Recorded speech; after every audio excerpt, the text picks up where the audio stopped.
ये तो पाप टपक रहा है भारतीय जनता पार्टी का। हमने कहा था ये तो पार्लियामेंट है ही नहीं, it's an edifice to Narendra Modi's ego. बाहर पेपर लीक होता है, अंदर संसद लीक होती है, हर जगह लीक हो रहा है। मोदी है तो मुमकिन है। 19 सेकंड के इस वीडियो ने विरोधी दलों की जैसे 14 महीने की साध पूरी कर दी। उद्घाटन के पहले दिन से नई संसद भवन में खोट खोजते विपक्ष को छत से पानी टपकता दिखा तो मुंह मांगी मुराद मिल गई। कांग्रेस के सांसद मणिकम टैगोर ने सुबह 7:49 पर सोशल मीडिया पर यह वीडियो पोस्ट कर दिया।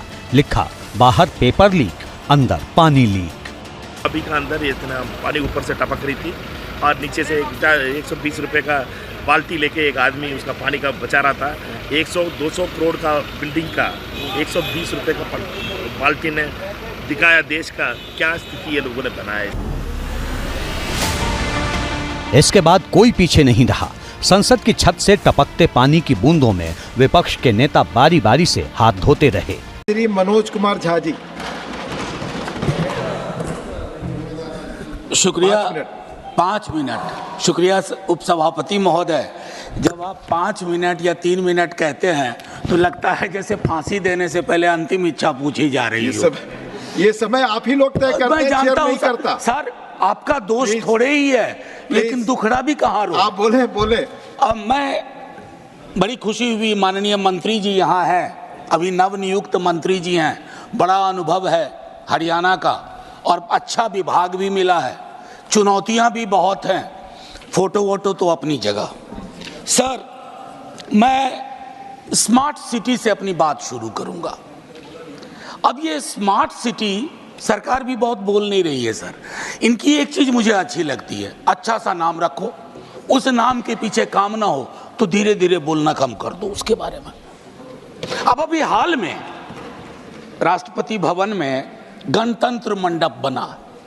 साहब, गणतंत्र का मंडपीकरण नहीं होना चाहिए, ये उचित नहीं लगता है। बहरहाल उपसभापति महोदय, विजय साई रेड्डी जी, प्रियंका जी, इन लोगों ने बड़ी चिंता व्यक्त की पार्लियामेंट की बिल्डिंग में कल जो हुआ या पिछले वर्ष जो हुआ।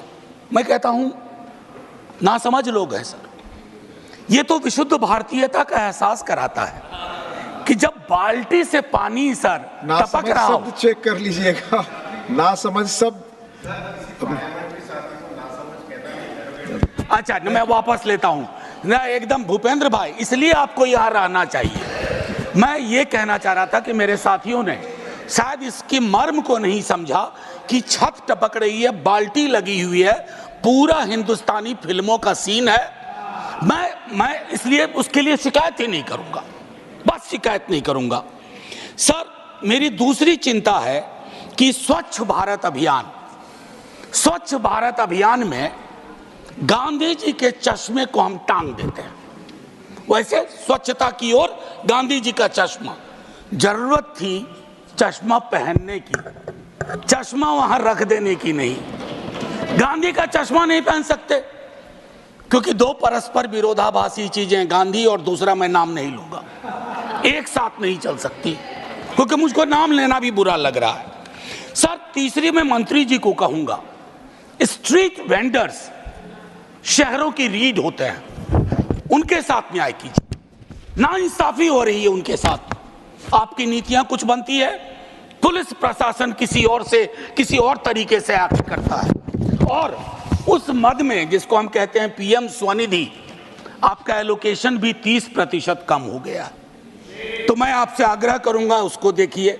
आईईसी स्वच्छता में, आईईसी में एलोकेशन कम हो गया है। अमृत में आधा काम भी नहीं हुआ है, प्रोपेगेंडा अपनी जगह।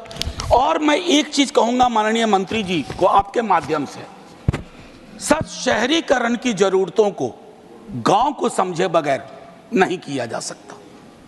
जब तक ग्रामीण पलायन, ग्रामीण अर्थव्यवस्था, उस पर आपकी नजर नहीं होगी, आपकी पकड़ नहीं होगी, तब तक शहरों में लोग आएंगे, आप एकोमोडेट करने में फेल करेंगे। आपके बदले कल को हम हों तब भी वो दिक्कतें होंगी। मैं एक चीज और भी उसमें कहूंगा, संपत्ति का असंतुलन भी शहरों में बहुत दिखता है सर। एक चीज और कहूंगा, हमारे शहर जब बनते हैं, कोई बिल्डिंग बनती है तो आपको श्रमिक लगातार चाहिए, मजदूर लगातार चाहिए।